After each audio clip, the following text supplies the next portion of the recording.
अस्सलाम वालेकुम मेरे समझदार पाकिस्तानी। मेरा नाम रेहान तारिक है और आप मेरा यूट्यूब चैनल और फेसबुक पेज देख रहे हैं। करोड़ दरूद आका दो जहां नबी मेहरबा मोहम्मद मुस्तफ़ा सल्लल्लाहु अलैहि वसल्लम पर। इस दुआ और इस उम्मीद के साथ इस व्लॉग का आगाज़ करते हैं कि अल्लाह रब्बुल इज़्ज़त इस मुल्क के फैसला साजों के दिलों में समझदार पाकिस्तानियों के लिए नरमी पैदा कर दे। मैंने आपसे कहा था कि आज एक प्रेस कॉन्फ्रेंस होगी और प्रेस कॉन्फ्रेंस के बाद मुल्क की सियासत तब्दील होती हुई दिखाई देगी। प्रेस कॉन्फ्रेंस हो गई है, अब आप मुल्क की सियासत को तब्दील होता हुआ देखेंगे। वो बातें जो बैकड्रॉप पे बंद कमरों में बिहाइंड द डोर्स हो रही थी, अब आपको उनके इम्प्लीकेशंस आते हुए नजर आएंगे। यानी आप देखेंगे कि क्या तब्दीलियां रूनुमा होने जा रही हैं। इस वक्त पाकिस्तान मुस्लिम लीग नून लेड कोएलिशन, मैं कोएलिशन टू बी प्रिसाइज नहीं कहता, चलिए नून लीग की बात कर लेते हैं। वो किसी एडवेंचर के मूड में है। वो एडवेंचर चाहते हैं। वो चाहते हैं कि आवे ही आवे जावे ही जावे हो, देगे शेगे खड़के मामलात जो है वो कुछ ऐसा सुनाएं कि जिससे एक बार फिर आने का, दोबारा से मेला लगाने का मौका मिले।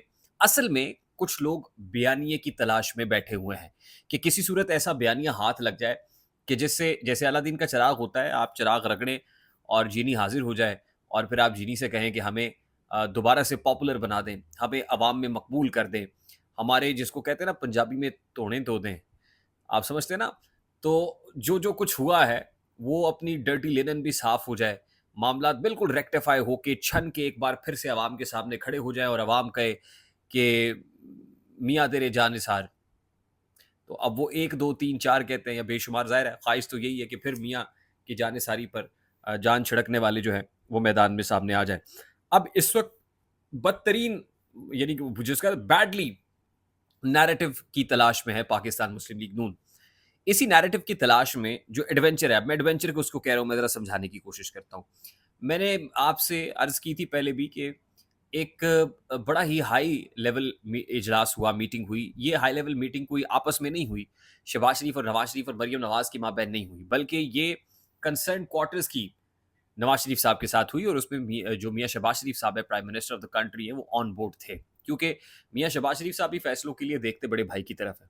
तो उन्होंने कहा कि हम बराह रास्त आप जरा आपको बिठा लेते हैं, आप कन्विंस कर लें। अब जो ताकतवर हल्के हैं, जो इस्टेब्लिशमेंट है, जिसको हम कंसर्न क्वार्टर कहते हैं, अब वो जो कंसर्न क्वार्टर्स हैं वो ये समझते हैं कि भाई 9 मई के कसूरवारों को, जिम्मेदारों को करार वाकई सजा मिलनी चाहिए, मनतकी अंजाम तक पहुंचाना चाहिए। अब हुकूमत भी कहती जी बिल्कुल पहुंचाना चाहिए, बिल्कुल सही बात है। अब जो ट्रायल का मामला है या प्रोसिक्यूशन का मामला है वो अदालतों में है।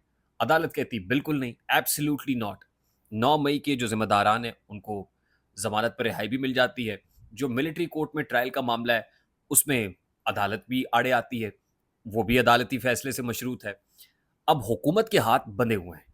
आज से 1 डेढ़ महीने पहले की हुकूमत यानी पाकिस्तान मुस्लिम लीग नून की हालात मुख्तलिफ थे। समझते थे कि मामलात आसान होंगे, घी टेढ़ी उंगली से निकालना पड़ा निकाल लेंगे, लेकिन घी इतनी आसानी से निकल नहीं रहा। मैं ज़रा इस नक्शे को समझाने की कोशिश करता हूँ। इस्टेब्लिशमेंट का ये ख्याल है कि माजी में जिस तरह नेशनल अवामी पार्टी से एएनपी बन गई, पीपल्स पार्टी से पीपल्स पार्टी पार्लियामेंटेरियन, एमक्यूएम से एमक्यूएम पाकिस्तान और एमक्यूएम लंदन बन गई। इन पर्टिकुलर मैं आपके सामने अगर एमक्यूएम की मिसाल ही रखूं, तो इस्टेब्लिशमेंट ये समझती है कि जैसे हमने एमक्यूएम को तोड़ दिया 2016 के अंदर, आपको पता है ना एमक्यूएम लंदन का तो चैप्टर क्लोज हो गया, 90 का चैप्टर क्लोज हुआ। उसके बाद एक नई शक्ल एमक्यूएम की नजर आई। वो धड़े बंदी का शिकार हो गई, मुख्तलिफ धड़े उसमें से निकाले गए। मुस्तफ़ा कमाल का धड़ा, फिर हकीकी वालों का अलहदा से धड़ा, फिर जो फारूक सत्तार का धड़ा, खालिद मकबूल फिर उससे अलहदा हो गए। तो ये धड़ों में डिवाइड एंड रूल करके मामलात को चलाया। अब वो ये समझते हैं कि जिस तरह माजी में किया है, ताकत के बलबूते पे ये पाकिस्तान तहरीक इंसाफ के साथ क्यों नहीं किया जा सकता।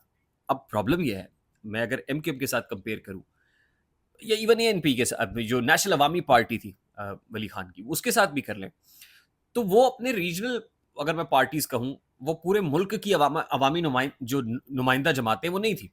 मतलब महाजिर कौमी मूवमेंट का ताल्लुक urban areas of the Sindh के साथ, या to be particular, to be precise Karachi के साथ था। अवामी नेशनल पार्टी का ताल्लुक अपना केपी के अंदर मामला, नेशनल अवामी पार्टी एनपी तो बाद में बनी। इसी तरह से आप दीगर जमातों की, पीपल्स पार्टी की अगर बात करें तो पीपल्स पार्टी का ज्यादा, जो उस वक्त जिस वक्त ये सारे मामला हो रहे थे, तो सिंध एक बहुत बड़ा मतलब जो बैटल ग्राउंड था।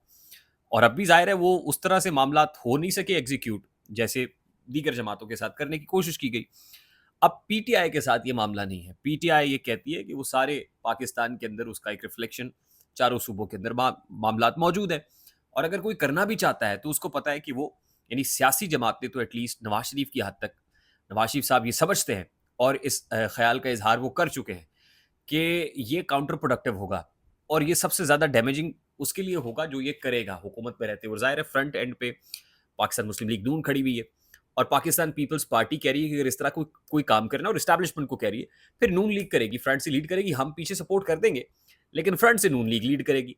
अब फ्रंट से नून लीग लीड करने के लिए तैयार नहीं, उनको पता है कि हमारे ताबूत में आखिरी कील होगा जो हम ठोकेंगे।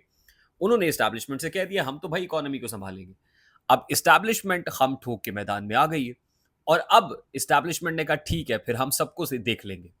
जो आज की प्रेस कॉन्फ्रेंस है, जब उन्होंने कहा इनफ इज इनफ, तो आज का मतलब ये है कि चिराग सबके बुझेंगे, हवा किसी की नहीं। ये सब अपॉर्चुनिस्ट हैं, उनको पता है कि ये मौके पर से हाथ छुड़ाना, और खासतौर पे नवाज शरीफ साहब तो हमेशा करते रहे।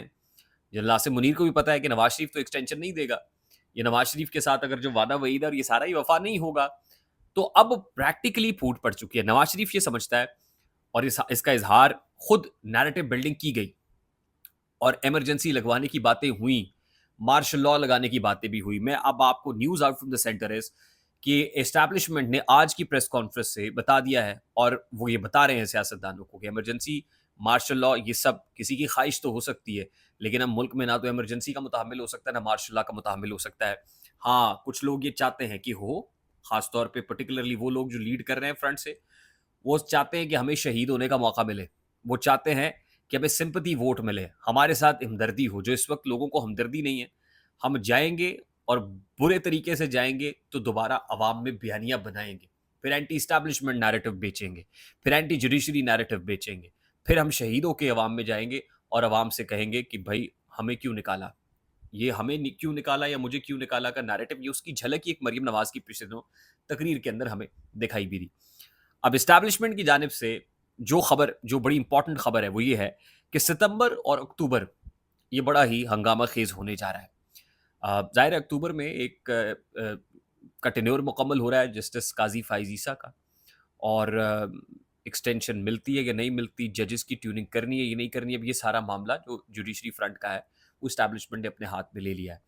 और अब वो इस फ्रंट को संभालते हुए बहुत सारे लोगों की पकड़ धकड़ की खबरें भी आ रही हैं सियासी डोमेन में। और मैं आपको ये बता दूं कि वो पॉलिटिकल डोमेन में सिर्फ पीटीआई नहीं होगी, बल्कि नून लीग से ताल्लुक़ रखने वाले भी होंगे, पीपल्स पार्टी से ताल्लुक़ रखने वाले भी लोग होंगे, और चिराग सबके बुझेंगे, हवा किसी की नहीं। ये बड़ा ही clear, loud and clear message है। सितंबर अक्टूबर बड़ा ही सितमगर होने वाला है, बड़ा हंगामा खेज होने वाला है। और ये जो आज से, यानी प्रेस कॉन्फ्रेंस के बाद से जो एक मोमेंटम बनना शुरू होगा, सितंबर अक्टूबर में अपने नुक्ता उरूज पे पहुंचेगा और वहां से एक नया नक्शा आपको देखने को मिलेगा। आई होप मेरी बात आप तक पहुंची होगी। अच्छा, इस सारे मामले के अंदर मैं आपको बता दूं कि आज की का जो विफाकी काबीना का इजलास था मौखर हुआ, पाकिस्तान पीपल्स पार्टी उस पर एक बहुत बड़ी रुकावट भी है, हालांकि कैबिनेट में नहीं है, लेकिन इसके बावजूद नून लीग डिसीजन नहीं ले पा रही है।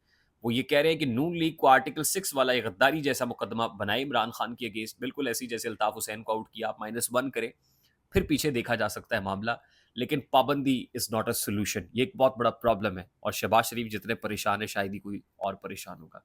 आई होप मेरी बात आप तक पहुंची होगी। अगर पहुंच जाए तो वीडियो को लाइक और शेयर करना मत भूलिएगा। चैनल पे रहे तो चैनल को सब्सक्राइब कर लीजिएगा, बेल आइकन जरूर दबाइएगा। मुझे रेहान तारिक को इजाजत दीजिए, अपना बहुत सारा ख्याल रखिएगा। अस्सलाम वालेकुम।